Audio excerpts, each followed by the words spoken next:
Oi, gente. Eu acabei gravando um vídeo muito longo sobre o outro livro, Um Lugar Bem Longe Daqui. Eu vou ser bem sucinta sobre isso que eu vou falar agora, mas eu também favoritei, porque eu amei esse livro. Esse livro não tem romance. Então, pra vocês me virem falar que eu favoritei, que eu amei um livro que não tem romance, é porque o livro realmente tem que ser muito bom. Então, o nome do livro é Cartada Final, do John Grisham. Esse livro, ele é uma edição especial da TAG, que é um grupo, acho que é um grupo, não sei nem como eu explico, mas você é assinante da TAG e aí você recebe todo mês um livro, surpresa, você não sabe que livro vai ser, com a edição especial, capa especial. Eu não sou assinante da TAG, isso aqui foi uma amiga minha que me emprestou, que ela disse que eu ia gostar muito, e de fato, eu gostei muito desse livro. Ela também me emprestou um outro, que eu já comecei a ler, mas tá fluindo aí a leitura. Esse aqui aconteceu a mesma coisa. O início foi arrastado, mas o personagem principal ele é cativante desde o início, o Dr. Post. Não sei nem como é que pronuncia o nome dele. Mas, mesmo ele sendo cativante, a história sendo interessante, a leitura no início eu achei um pouquinho arrastada. Depois me apaixonei. Amei mesmo. Eu achei, inclusive, essa capa, essa edição especial aqui muito interessante, porque vocês veem aqui um homem de terno com uma pasta, que já caracteriza na minha cabeça pelo menos um advogado, um outro homem numa ampulheta e o tempo acabando, sabe? É bem emblemático, significa muito esse... e ainda o símbolo da ampulheta, que tá no martelo do juiz. Então, assim, eu achei essa capa muito inteligente, representa muito mesmo a história. Então vamos falar um pouco sobre a história, ser sucinta como eu prometi. Esse livro aqui, Cartada Final, o personagem principal é um advogado. Ele, além de ser advogado, ele é... Eu não sei exatamente se a tradução correta é pastor. Ele não é padre. E eu acho que o correto também não é exatamente o pastor, mas ele se encontra na igreja. Eu vou explicar um pouquinho melhor sobre isso. Eu acabei de dizer que ele é advogado. Só que o livro começa assim, ele era casado, nesse momento do livro ele já está divorciado, mas você descobre sobre a vida dele. Ele era casado, formou em Direito e no primeiro ano da carreira dele, né, de formado em Direito na advocacia, ele vai trabalhar na Defensoria Pública. E aí ele pega um caso muito escroto na Defensoria Pública para defender 5 jovens homens negros que participavam de uma gangue e que mataram um casal de adolescentes brancos, um homem e uma mulher. E no caso da mulher, eles, além de terem matado o cara, de terem matado o namorado e a namorada, a mulher, eles estupraram e arrancaram, salvo engano, a cabeça da mulher. Então, e ainda fizeram o menino assistir tudo, não, namorada da menina. E eram, acho que 5 rapazes. Então ele conta que ele não consegue, a partir daquele momento, ele pega aquele caso, ele abandona aquele caso, ele vomita, inclusive, quando ele se dá com aquela situação toda. E quando ele vê o comportamento arredio dos 5 adolescentes da gangue, que não vão confessar nada, mas que tá meio óbvio ali que foram eles que cometeram o crime, não mostraram nenhum remorso. Então ele resolve abandonar a carreira da advocacia. E aí o casamento dele já não estava muito bom. Ele acaba se separando tudo ao mesmo tempo. Ele tem essa crise existencial, digamos assim. Mas não é só existencial, não. Psicológica mesmo. Ele acaba tendo que de procurar ajuda psicológica, fazer acompanhamento médico. E junto com isso ainda se separa da esposa. Mas tudo bem. Aí ele se reencontra, ele encontra o caminho dele na igreja. É isso que eu tô querendo dizer. Eu acho que o mais próximo do que ele é pastor. Então ele se reencontra na igreja, desiste da advocacia e vai viver como pastor. Mas aí ele se reaproxima novamente do mundo do direito por intermédio de um outro pastor, amigo, que acaba se tornando um grande amigo dele e que tem como missão, esse outro pastor tem como missão rezar, orar e tentar fazer movimentos e tentar mandar dinheiro e coletar coisas para doar para os prisioneiros.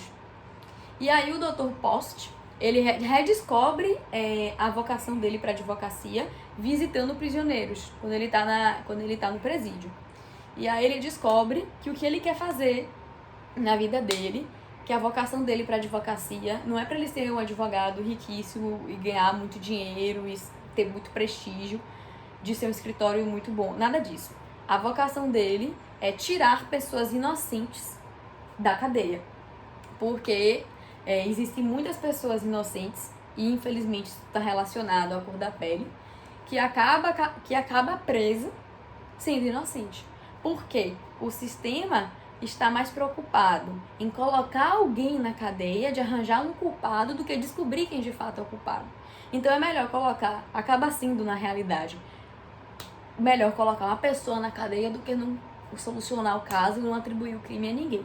Então o Dr. Post, ele acaba fazendo da missão da vida dele encontrar pessoas que ele acredita veementemente que são inocentes e ajudar essas pessoas a saírem da prisão. Que é uma vocação realmente muito... acaba sendo um lado da advocacia muito bonito e me tocou, porque eu sou formada em Direito, inclusive quero fazer concurso para Defensoria Pública.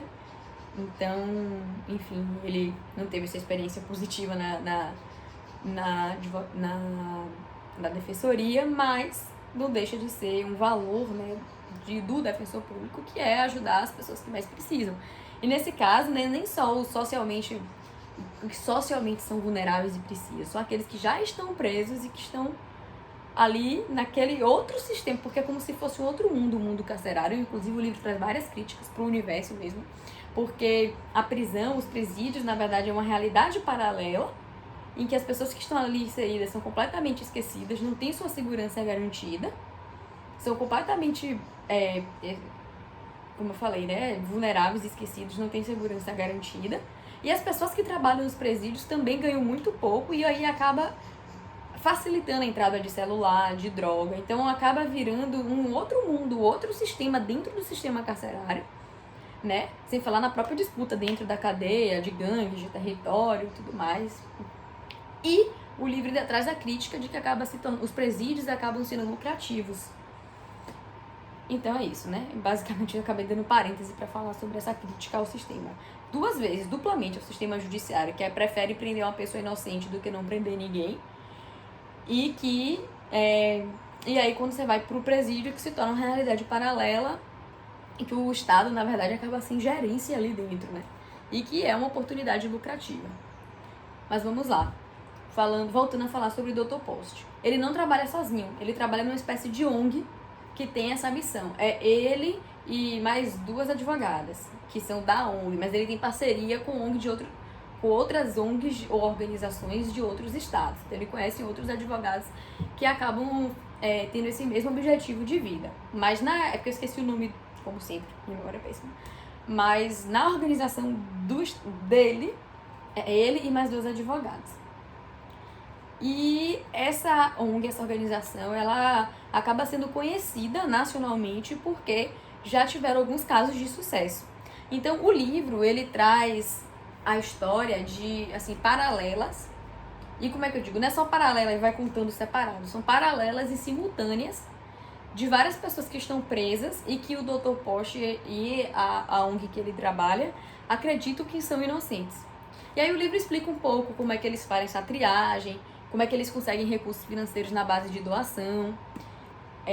Porque para você tirar uma pessoa inocente da cadeia, custa dinheiro para você conseguir pagar peritos e recurso e tudo mais, que a ONG não tem orçamento para isso. Inclusive o livro foca na vida pessoal do Dr. Post. Ele separou da mulher, como eu disse, e depois ele praticamente não tem relacionamento nenhum. Ele vê muito pouco a mãe, fora as 2 advogadas com que ele trabalha. Ele só tem um amigo, que é o pastor, que eu comentei. E não tem relacionamento amoroso nenhum. Ele tem um carro velho, um apartamento minúsculo. E ele vive 24 horas por dia, 7 dias por semana, pro trabalho dele. É muito bonito a vocação dele, é honrável, é lindo, mas tem um custo alto para ele, que é não ter uma vida pessoal. E aí isso faz você refletir também um pouco sobre isso, né? Acho que ele poderia conseguir fazer as coisas com mais equilíbrio. Porém, a realidade do personagem é essa, ele não tem vida pessoal. E ele tem consciência disso e ele livremente abre mão de uma vida pessoal para fazer o que ele faz. E ele não faz com pretensão de ser conhecido. Não, ele faz pela simples satisfação que ele quer ter no coração dele de tirar pessoas inocentes da cadeia. E aí o livro traz pessoas que ele acredita que sejam inocentes, várias histórias de pessoas que estão presas que ele acredita que sejam inocentes. E aí tem um principal, que é o Duque, que tá preso. E é a história principal, é o grande mistério que ele tá resolvendo. Mas paralelamente, simultaneamente, tem outras histórias de outras pessoas que estão presas. E aí o Duque, ele foi preso injustamente, tipo assim, completamente injustamente, porque houve um crime numa cidadezinha do interior, ele tá preso há 20 anos.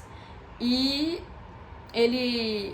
uma cidade de pessoas brancas, ele era negro, houve esse crime, não se tinha pista de quem que era o culpado, foi o advogado do Duque, da época que Duque contratou esse advogado para executar o divórcio dele. Ele estava se divorciando da mulher, e aí esse advogado fez um trabalho porco, digamos assim, e Duque ficou possesso, ficou chateado, ficou irritado, porque ia ter que pagar um valor de pensão alimentícia que ele não tinha como pagar. E aí o que foi que as autoridades locais fizeram? Se aproveitaram da figura de Duque, que era um homem negro. E aí trouxeram como motivo pro crime, e ele tá puto, possesso, porque o advogado não atuou bem, no caso. Que motivo ruim, né? Porra, meu advogado não atuou bem, vou matar ele.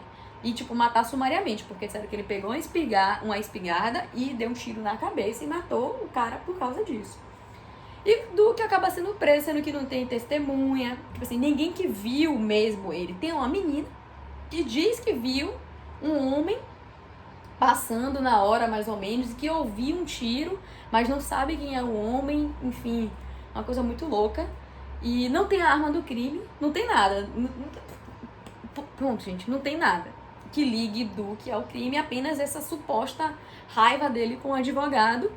E aí ele acaba sendo preso por causa disso. Depois plantam uma arma do crime, que seria a lanterna que Duque usou. E aí que ele usou pra, tipo, iluminar o escritório. E aí disseram que ele atirou no cara com uma espingarda e segurando.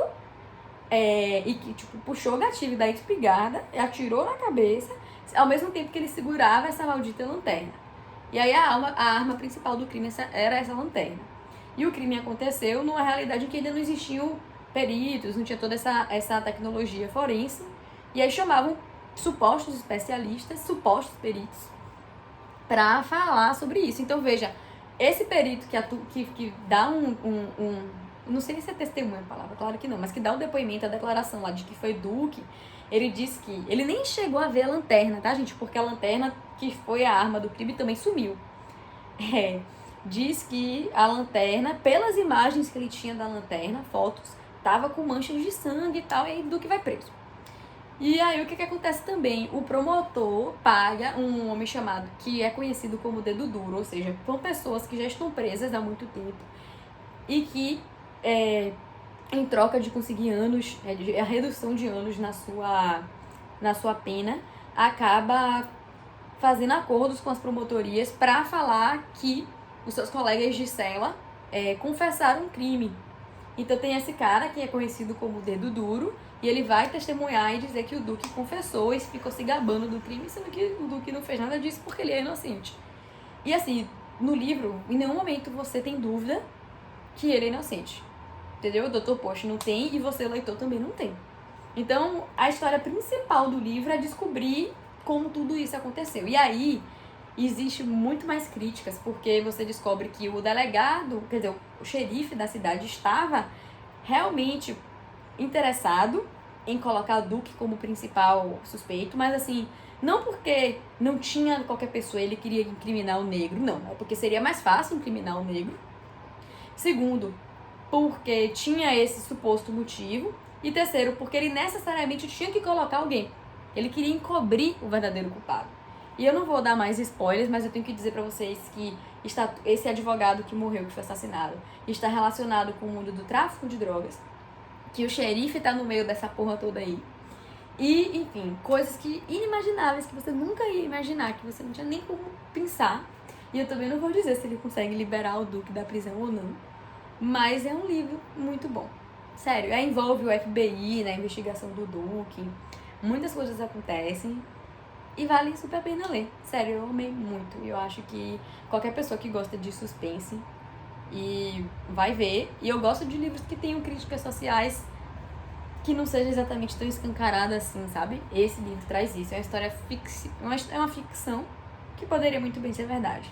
E traz elementos da nossa realidade. E aí é isso. Eu super recomendo, espero que vocês gostem.